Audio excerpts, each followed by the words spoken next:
We're going to continue the conversation on state matters with a couple of good friends who have stopped by in studio. Aaron Gulbranson is with the Tennessee Faith and Freedom Coalition. He's joined us regularly to talk about their passion, which is to eliminate the scourge of human trafficking, not just in the state of Tennessee, but across the United States of America, starting right here in the volunteer state. Aaron, how are you, sir? I'm doing wonderful. I'm just hoping we don't get the next guest in trouble too much today with me and you being on the air at the same time. Jake McCalmon is with us. I work on it night. I don't know why I can't pronounce your last name. I don't know why I can't pronounce your last name, but I mangled it for 2 years now. You did so beautifully just now, Matt. McCalmon? Yes, sir. You told me at an event in Franklin one time, you said, Matt, it's like salmon, only it's McCalmon. Exactly. There you go. I mean, or it's like salmonella without the L and the C. Hello, Representative. Hey, Matt, I'll just call you Jake. That works. I'm all kinds of informal like that. You know, at least I'm not calling you nasty names like some of your colleagues in the House of Representatives. Yeah, but I think there's a quota for how many horrible, awful, atrocious names you can be called in 1 week. I mean, that hasn't been put to the test yet, but, you know. So we kind of went over it, and I don't want to belabor the point. Yesterday, I kind of gave a backstory on Representative Jones, his career as an activist, and how he has parlayed that into a dog and pony show in the House of Representatives. But there's only so far he can go. And I believe it's a testimony to the effectiveness of the House of Representatives for you guys to get the work of the people of Tennessee done, even with his presence in the body, that he is becoming more and more desperate to draw attention to himself, which seems to be the purpose to me when he lashes out at the House of Representatives and calls gatherings of the House neo-Nazi rallies, which is what he did. Just walk us through your reaction in real time when this occurred and what your reaction is to it a couple of days later. Sure. I mean, that actually stemmed out of a resolution that I had on the House floor urging the federal government to do what it should be doing, which is securing our southern border, commending the state of Texas for taking a stand where the Biden administration, quite frankly, wouldn't, and commending our governor for supporting Texas. I mean, I made references to the Alamo with Tennessee helping way back 187 years ago when Tennesseans fought and bled and died protecting the Alamo.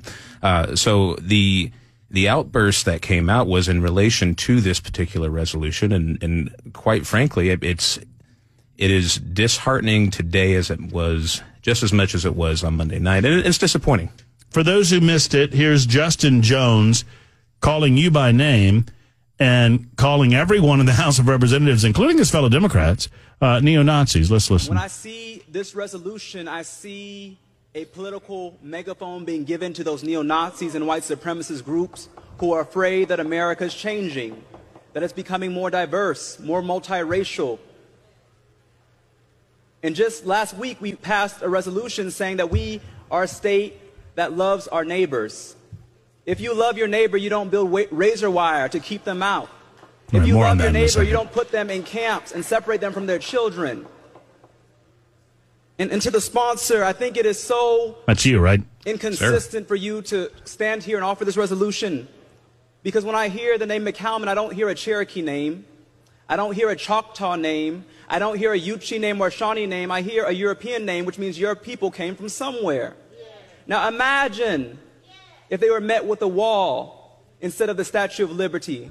Imagine if they were met with razor wire instead of welcome. Stand on this floor offering no solutions, offering nothing of substance, but just offering fear-mongering and hate. And that poison has poisoned the body of our politics. That poison, that red meat of racism that we're feeding these white supremacist groups. It'll be no wonder when the next neo-Nazi march will come. Some may argue that this is a neo-Nazi rally happening every time we convene in this body. So clearly, I mean, I don't want to address him calling you by name, but I mean, obviously this was a matter that I feel like, and your understanding of the rules, you tell me if I'm wrong, that Cameron, I mean, he called him out of order, but this is an actionable offense, right? To call all of you neo-Nazis? Well, sure. I mean, in its purest form, you are impugning every member of the General Assembly by making those accusations. But you're also giving him what he wants, right? Because he wants attention, he wants cameras, He wants all of the attention off of the important business of human trafficking, the important business of stopping illegal immigration here in the state of Tennessee, the important business of getting some good legislation passed for the people of the state of Tennessee, and all the focus on him. So, maybe I shouldn't be talking about him at all today. I just wanted you to have an opportunity. I mean, he calls you by name. I don't know where you're from, Jake. I'm from Augusta, Georgia. I don't know. I don't know where you're from, but apparently you're not from around here, according to Justin Jones. Well, I wasn't born in Tennessee, Matt, but I got here as quick as I could. It's everybody's from somewhere originally, and for me, I am proud to represent the 63rd House District, and I represent the roughly 70 some odd thousand people who trust me to go up there and do what's going to be right by them. The unfortunate thing is when you can't find any method of being effective to bring good legislation to represent your district, I believe some people that their grasp at relevancy is to yell, kick, and scream and do nothing else. All right, let's talk about some of the relevant bills that were being discussed when he made his little hissy fit. One of them was a resolution that you were passing that seemed to be a simple matter of supporting the state of Texas Sure. and announcing that Tennessee's going to do everything that we can to support Greg Abbott and his state's efforts to stop the illegal alien surge that's happening in the United States. Sure. I mean, it was House Joint Resolution 801. It was a simple urging resolution for the federal government to do what it's currently not doing, which is securing our southern border. It was a commendation of Governor Abbott for filling in and picking up the slack of the Biden administration, and commending our governor for its support. I mean, you and I had talked in the break that I made references that Tennessee 187 years ago stood with the Alamo, and we're going to continue to stand with them today, where, at the Alamo, you had 30 Tennesseans that went down to defend an existential crisis in Texas. And, we should still stand with Texas because they're standing for the rest of the country right now. And it feels like a duly elected representative of the House of Representatives in the name of Justin Jones doesn't believe that we should have any border security or really any political sovereignty to speak of. I mean, if I'm taking him at his word, he doesn't believe that there should be any barrier or an impediment for anyone in the world that wants to come to America to come to America. Well, it's at the end of the day, I think Representative Jones's wish is that we burn this state down and reshape its ashes into something that looks like California. We don't, but that's not the case. Tennessee, Representative Jones is one of 99 members in the Tennessee State House. His voice is no more, nor should it be more important than the others of us who are there to represent our people. And the sad thing is his district is not getting representation because he's more interested in making a name for himself. All right, well, enough on him. Let's talk about some matters that I do think are important to the state of Tennessee and to the people of the state of Tennessee. And I want to turn to you, Aaron, and ask you, from the Tennessee Faith and Freedom Coalition standpoint, what do you got brewing in the Tennessee General Assembly with regard to human trafficking this session? Well, and we're sitting here with Jake McCalmon because he's one of those people that came to us and wanted to work on this very important issue. He's very passionate about it, and he can tell you about it. I'm not going to take all the words out of his mouth, but Williamson County is a great place. As an aside, I want to say Judge Aaron Nations touched me very, very much a few months ago when she came to us, and I've never had a sitting judge do this, but she came to us and asked how she can help as a judge fight child and human trafficking. And of course, she's on the ballot next week. But Jake came to me and several others. Jack Johnson has done this too, and said, how can we help? And so we went through a few months of a process. What bills can we do? So we literally just came from committee, HB 1906, which, and he can explain it more in technical terms, but it basically lets, it extends the statute of limitations for civil action from 15 years to 30. And my layman's way of putting it is if you've been human trafficked or abused and that sort of thing, and there was any sort of commercial benefit to it whatsoever, then at least until the age of 48, you should be able to sue your victimizer's rear end off, right? Mm-hmm. So that's one of the things.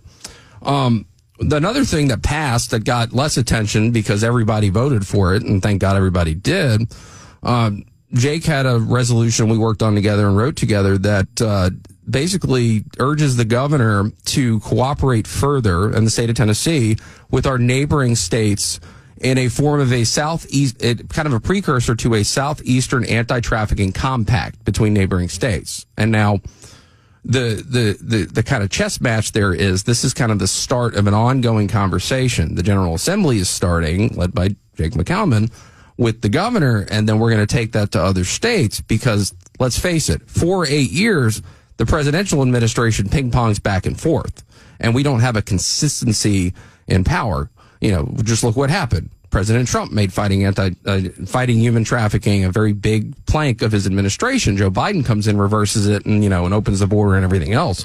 So we have to guard against that.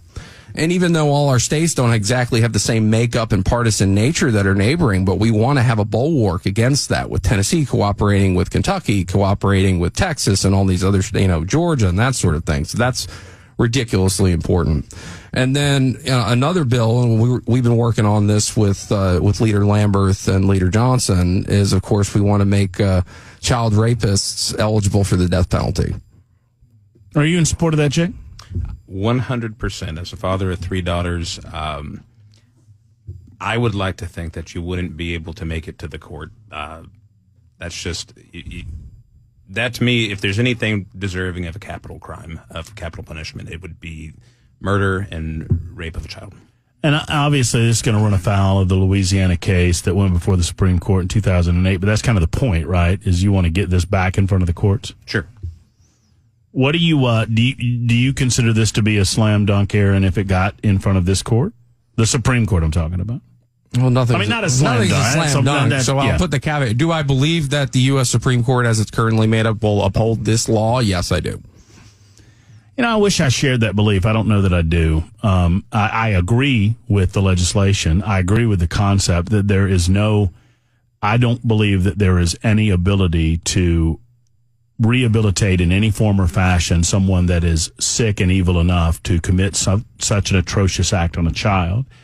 What about the argument? And I'm not saying I support this argument, but it behooves me to bring it up to see what you say about it. The argument that it potentially could lead to more child murders as a result. I mean, because that's the argument that I've heard, that from a legal standpoint, if I'm a child rapist and I'm evil and sick, and I hesitate to even put ourselves in that mindset, but in doing so, that if you're sick enough to rape a child, if you think that it would ultimately, I don't even know that murderers think along these lines, and I could kind of disabuse myself of my own argument, but I'm just curious what you think. From my perspective, I can't see, unfortunately, we've seen a number of things, and last week I got to witness about an hour's worth of never before seen Hamas attacking Israel footage that is haunting me to this day, but I can't really see inside that mind, but I would posit this. If your brain or whatever the heck is going on within you makes you willing to rape a child, right, which to me is worse than murder, if you think about if you think about it, what a child has to bear for the rest of their lives. And so I can't see. I mean, if you're willing to go that far, if you're going to murder the kid one way or the other, it's kind of the same argument as if you make all the guns illegal. Only the bad guys are going to have the guns anyway, right? So that argument doesn't really hold water to me. I will tell you 2 things from the very first committee meeting on the death penalty bill that were very, very interesting. One of which a leftist organization that was arguing against this bill said one of the reasons they opposed it was it didn't differentiate between the method of rape. I don't want to get too graphic here on the air, but that was their argument, is how you raped a kid. Certain cases of raping a kid should have exempted them from this, potential penalty. And then the second thing was Representative G.A. Hardaway was very, very offended by the signs that a couple supporters of the bill were holding in the room that said, do not stand with child rapists. He found those signs disgusting and offensive. It's Democrat from Memphis. Is there any other state that's pushing along these same lines that you guys know of? Florida has. So the question would be then, would would Tennessee not do well to pass this bill and then join in on Florida? Yeah, sure. And because that would minimize the cost to the state of Tennessee, right? If Florida's already bearing some of the burden of that cost of adjudicating it through the court system and getting it to the United States. And for those that don't know, I forget the name of the bill. It's Kennedy something. I think that's right. In 2008, the Supreme Court made a decision regarding a Louisiana law that had been passed that would make child rapists eligible for the death penalty. And the U.S. Supreme Court, as constructed then, determined that that would be in violation of the Eighth Amendment of the Constitution of the United States, violating cruel and unusual punishment. But there was a lot of dissent at the time about whether or not that was appropriately applied, and a lot of us who find child rape to be akin to murder, if not, like you said, Aaron, worse than murder. Yep.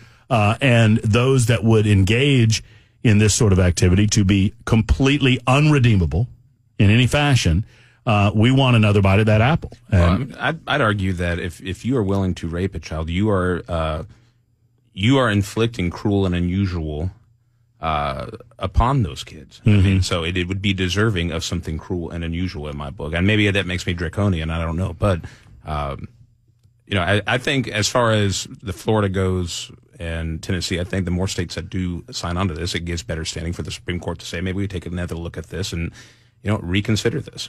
And I will say, I mean, listen, our General Assembly leadership are very, very smart, and they consult on these matters with our Attorney General's office, and it's my understanding that he's looking forward to defending the law should a lawsuit. And once it becomes law, should a lawsuit come. So, and there's nobody I'd rather have in a courtroom defending children or anything to do with the state of Tennessee than Jonathan Skrmetti. Amen to that. Representative Jake McCalmon and Aaron Gulbranson is with us. 22 after the hour. We'll be back in a moment. Talk about the expulsion bill that happened. Get your thoughts on the flag bill. We just talked to Gino Bolso about that. Plus, obviously, the education scholarship bill has now dropped, and we'll get some thoughts from the representative about what he has seen regarding some of those details. It's 122 on Super Talk.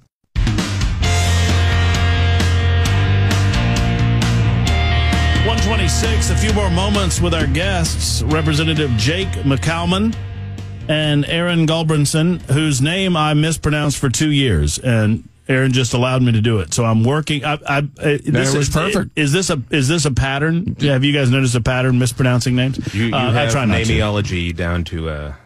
I've heard him mispronounce the name Smith. My name is Miat Murphy, and I'm with Super Talk 99.7 WTN. Very exotic. A lot of I love it. I feed off of the salt of liberal tears, and I love it when you guys do things that make liberals so upset and make them whine and cry and gnash their teeth. And this expulsion bill is one of them. For me, it's just a clarification. It's making sure that we understand what the intent of the framers of the Tennessee Constitution intended when they wrote into said Constitution that if you do something so egregious, the body decides to expel you, that the voters can bring you back, but that those local city councils or local county commissions or whatnot cannot. Just walk me through the expulsion bill as you understand it. Sure. I mean, that you kind of hit the nail on the head. That's basically what it says. And Representative Garrett, who carried this bill, his argument was the framers never intended for you to succeed yourself via appointment. And the argument, there was another representative, remember, who made the comment of, well, it talks about being expelled again for the same offense.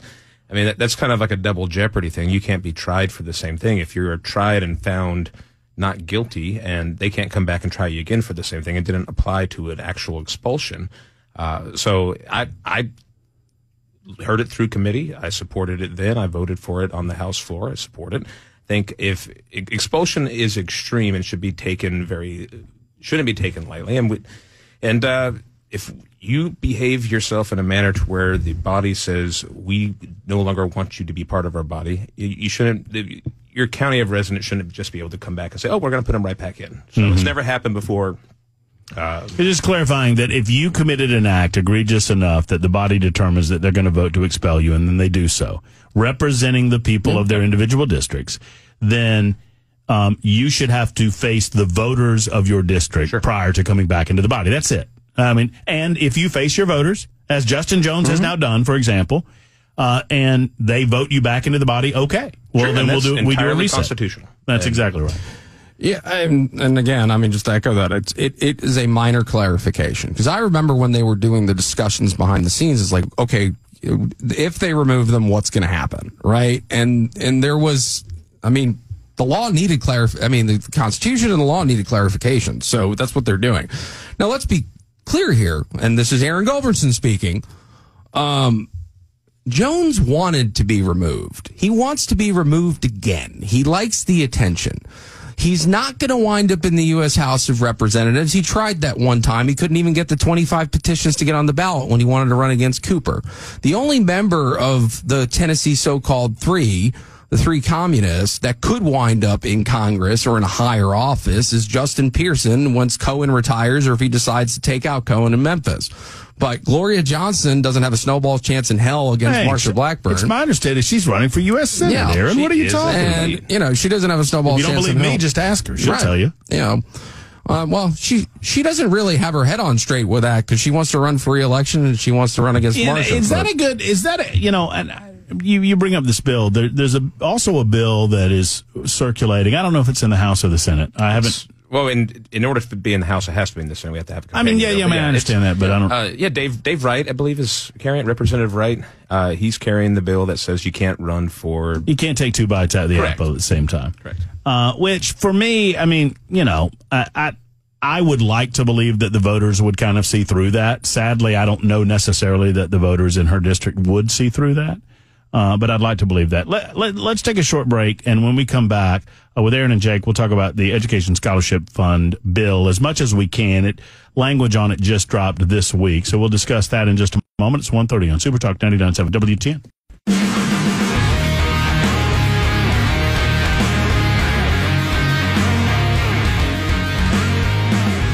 Super Talk 99.7 WTN. Coming up in hour number 3 of the Matt Murphy Show, Joy Reid is mentally insane, but you probably already knew that. You want to hear this 2-minute clip from Joy Reid. It's absolutely fabulous. We'll break down some of the activity in Michigan last night. As much as I talk about and these two gentlemen in our studio might want to reflect on this too, perhaps. They are in tune with what's going on politically on the national scene. Michigan last night demonstrated this, that as much as I would suggest to you that, like we needed to see happen in 2016, there was a lot of not Trumpers. I won't even say never Trumpers, just not Trumpers that were hesitant. And there were some never Trumpers that were nevers. As much as we need to come together with those folks and heal some of these wounds, the wounds run a lot deeper in the Democrat Party. And the Democrats have a schism that I think is insurmountable with regard to Joe, his age and infirmity, and some of the nut jobs in their party trying to skew them way wildly left. And I think this uncommitted vote last night in Michigan is a result of that. So we'll talk about that in the 2 o'clock hour, and these two gentlemen might have thoughts on it. Jake McCalmon is with us. Aaron Gulbranson is with us. Jake is a representative from, where are you? You're Williamson County? Eastern Williamson County. Are you technically Franklin? Technically. My address says Franklin. See, one of the reasons I like you is you don't like admitting that. Because people say Franklin and people think rich folk. I live in the country, so you live on the poor side of Franklin. Exactly. That's what I tell people. I live on the poor side. I live on the poor side of Mount Juliet. Aaron Gulbranson. Am I reading this correctly of the Michigan thing real quick on the national front? Well, I mean, I'll bring it to local too. I would really love to ask Justin Jones, and if he ever gets off his coward behind and comes on your show, Matt, I would ask you to ask him, does he feel that Joe Biden, because ostensibly Justin Jones has basically said he hates all white guys, does he feel that Joe Biden represents him as president of the United States? And I would say that Michigan and other places demonstrated that there is a growing movement within the Democrat Party that shows a dissatisfaction with Joe Biden. And those are pretty obvious reasons as to why. And, unfortunately, on a lot of the issues, they get it wrong. I mean, you have a president of the United States that's literally destroying the country. I mean, I will tell you, all the praise in the world for people who impeached Mayorkas and Steve Scalise for coming back and saving the day. But, purposely opening the border, there's one rung up the ladder they honestly should impeach for the border situation, and that's Joe Biden. Well, and the Democrats are being hoisted by their own petard with this border situation, and Laken Riley is not a one-off event. She's not a singular event, but she has drawn so much attention to the issue that we're now seeing some of the other issues surrounding this bubble up to the surface as well. All of these deaths, the murder, the mayhem, the lawlessness that comes across the border.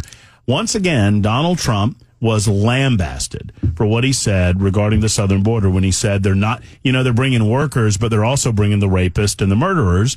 And people always xenophobic. He's calling all Mexican people rapists and murderers, which is not what he said. Well, he's once again being proven true. And the Democrats don't know what to do about it because they're not about ready to change their policy. Sure. Look at Laken Riley. You look at the Franklin soccer coach. To get local. That's another great example. Yes. I've got 3 kids that we live there, and that was our backyard. So, it is a huge problem. And even with the resolution I had the other night, several Democrats they acknowledged it, but they can't really go after it because they've railed against Republican policy on the border for so long that it would be a flip-flop on their policy. Yeah, the leftist marketing on their open border position is basically you evil Republicans who want to close the border are xenophobic, and because you don't want people searching for a better life to come to this country, which has nothing to do with that.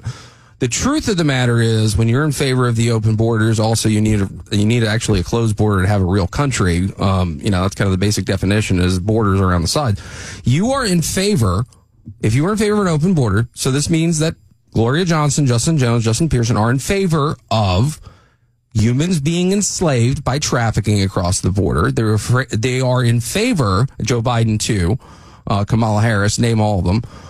They are in favor of an illegal weapons smuggling operation so massive. Mm-hmm. They are in favor, let's bring it local. They are in favor of the gangster disciples that are raping, murdering, robbing in Justin Jones's own district and trafficking women and children.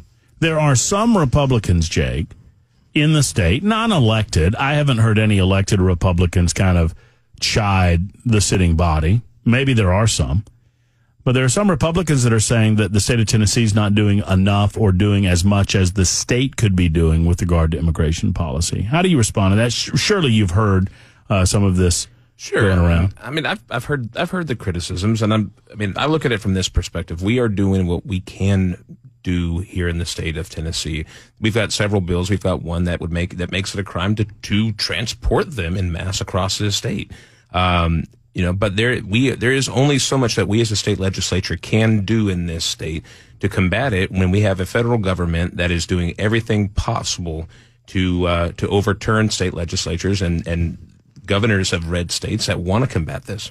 Right now, the one thing that I can think of, right now I think the E-Verify provision starts at 40 employees, and it might be 30. It's either 30. There's a bottom line there. And I'm wondering if the state would not be willing to lower that threshold as a way to try to encourage, punitively encourage employers to do a little better job. Because a lot of these employers, they tell me the same thing. And look, I get it from their perspective. They're like, we're doing what we are supposed to do within the law. And we're told if we try to do any more, we're violating the law, meaning I'm a contractor. I hire a subcontractor. I look at the subcontractor's paperwork. Everything checks out. I say to the subcontractor, are all of your employees legal residents of the United States of America or legal aliens within the United States of America? That sub says yes, and I am legally bound to take him. Have you done all the paperwork? Yes, I've done all the paperwork. That's all that those employers can do. And I don't know that there's an answer today necessarily, but I would beg of you, Jake, to do everything you guys can do in the House of Representatives and in the Senate, in the General Assembly, to make sure that our employers are doing their due diligence on that side of things, because I think people's lives are at stake as a result. Oh, absolutely. I agree. And I think that should be something that we are looking at. And again, we've had 2,000 some odd bills filed this year, so I'm not sure. Right. There may be something pending right now. You never know. But if we had such legislation this year, I'd certainly support that. And if we don't, I would certainly be in support of future legislation that dealt with that. All right, let's talk about, as much as we can, the Education Scholarship Fund. I understand, and you and I were talking off air, that you don't sit on these committees, right? So you're not privy to some of the background information that's coming in. We have Representative Scott Sapicki on a weekly basis, and it's kind of his baby, right, in the House of Representatives, and I love that about Scott. But what do you know, and do you broadly support the concepts brought forth by the Education Scholarship Fund bill? Sure. So, I mean, I campaigned on, I'm an advocate for, I believe in school choice. So yes, conceptually, I'm all for this bill. Now, we do have two different bills. The Senate has, and I haven't read through their language yet. On the House, it's very different. It does still have the school choice aspect in it, but it also is, it speaks to funding public schools, be it with maintenance, be it with teacher pay increases, be it with availability of insurance, different insurance at the state level and whatnot. But so I mean, those are just real high level points that I've been able to glean. I guess I would say. Right. But broadly, yes, I'm in support of it. Anything that gives parents more tools. I look at it as a toolbox. I use this example all the time. Regular listeners are probably tired of it. But parents have an educational toolbox for their children. It involves them. It involves their teachers. It involves the school system. It involves a lot of different aspects, tutoring or whatever. Anything that gives parents more tools in that educational toolbox that doesn't go against the basic premise of public education, I'm all for. And I think this does that. It gives parents another tool. And if the public education system sees it in the proper way, if they don't just dig their heels in and fight against it and recognize that a certain level of competition can be good for them too, with regard to perhaps their blind spots or their failures within their system that maybe they don't see, then all boats are lifted. It's the rising tide. Right. And I said this the other day. I was at a Beacon Center event, and I said, look, I don't think that you have to be, being pro school choice and being pro public schools are mutually exclusive. You can support both. And, from a school choice standpoint, I've got 3 kids, 3 beautiful daughters. They're my world. I love them to death. My wife and I are so blessed. But should this pass, I will make the choice to keep my kids in the school they're at because they're in great schools in Williamson County. And that is my choice. And I'm having my tax dollars that I pay and all of us pay. I'm choosing to have my tax dollars stay at the schools that they're at. So it's still empowering me as a parent, even if I don't pull my kids out of the public school system. Well, and I've met your wife, and I can tell you that she is a true champion. And she has to put up with me. The burden that she bears on a daily basis is beyond imagination because she deals with you. Oh, I know she's going to say, I love Matt Murphy. Well, here's what I want to say.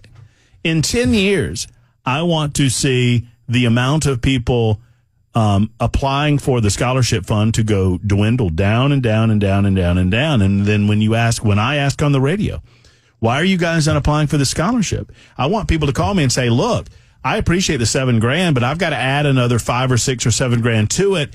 And my public school system has gotten so good as a result of this competition. My public education system is so top notch nowadays. Sure. I'm not going to supplement the $7,000 scholarship with additional money because I've got a great educational opportunity right here in the public school system. That's what I want to see. Oh, absolutely. That's the goal. I mean, at the end of the day, it's about the success of our kids. And you've met Representative Sapicki plenty of times. He has a little lapel pin that says number 1, and that is his goal, is for us to be number 1 in education in the state of Tennessee. And see, I always thought that pin meant that he had to go to the bathroom. Well, it could be that too. I don't know. I mean, was this fastball his best pitch? This is what I do, McCalmon. I mean, Matt went there, and I'm thinking baseball. Maybe that was his favorite pitch was a fastball, number 1. Look, I that's what I do. I get in the way of wonderful points being made by our duly elected representatives and make pee-pee jokes. That's what I do. Hey, you got to bring some levity. If you can't laugh, you cry. Well, listen, now speaking of pee-pee, the anti-school choice side is